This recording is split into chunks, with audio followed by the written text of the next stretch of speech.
বলছে আমি ছুটিতে যাচ্ছি।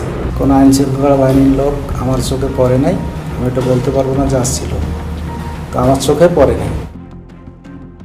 সালমান হত্যার বিচারের দাবিতে সমগ্র দেশবাসী উত্তাল হলেও প্রধান আসামি সামিরার বাড়িতে একবারও তল্লাশি চালায়নি পুলিশ।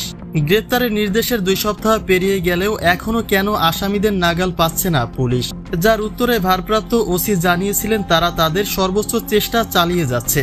কিন্তু সামিরার বাড়িতে ঢুকে জানা গেল এখন পর্যন্ত একবারও আসামিদের খোঁজে বাড়িতে পুলিশ ঢোকেনি। যে তথ্য নিশ্চিত করেছে সামিরার বাড়ির কেয়ারটেকার, তিনি বলছেন তার জানা মতে এখন পর্যন্ত একবারও এই বাড়িতে পুলিশ ঢোকেনি। কোনো আইন শৃঙ্খলা বাহিনীর লোক আমার চোখে পড়ে নাই, আমি এটা বলতে পারবো না যে আসছিল।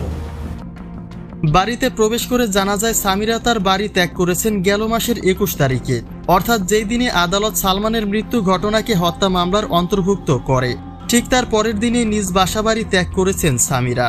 তবে তিনি কোথায় গেছেন সে ব্যাপারে কোনো তথ্য দিতে পারছে না বাড়ির কেয়ারটেকার। তিনি বলছেন বাড়িতে গুরুত্বপূর্ণ যা কিছু ছিল তা নিয়ে চলে গেছেন সামিরা, কিন্তু বলে যাননি তিনি কোথায় যাচ্ছেন।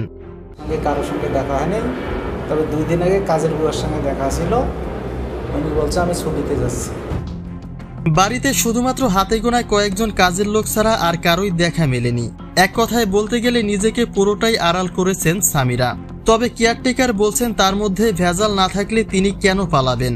সামিরাও ঠিক সেভাবেই কোনো কিছু না বলেই বাড়ি ত্যাগ করেছেন। অতএব সামিরার বর্তমান অবস্থান সম্পর্কে কোনো নির্দিষ্ট তথ্য দিতে পারছে না কেয়ারটেকার। অন্যদিকে সময়ের সঙ্গে বেড়েই চলেছে সালমান হত্যার বিচারের আন্দোলন।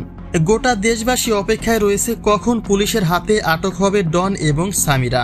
কিন্তু তাতে পুলিশ জানিয়েছেন আসামিদের গ্রেপ্তারের চেষ্টা চলছে এবং তারা খুব আশাবাদী যে খুব অল্প সময়ের মধ্যেই গ্রেপ্তার হবে সালমান হত্যার এই 2 প্রধান আসামি। তারা লোকেশন ট্র্যাকিং এর কার্যক্রম চালিয়ে যাচ্ছেন এবং এই কার্যক্রম খুব তাড়াতাড়ি সফল হবে বলেও আশা ব্যক্ত করেছেন পুলিশ।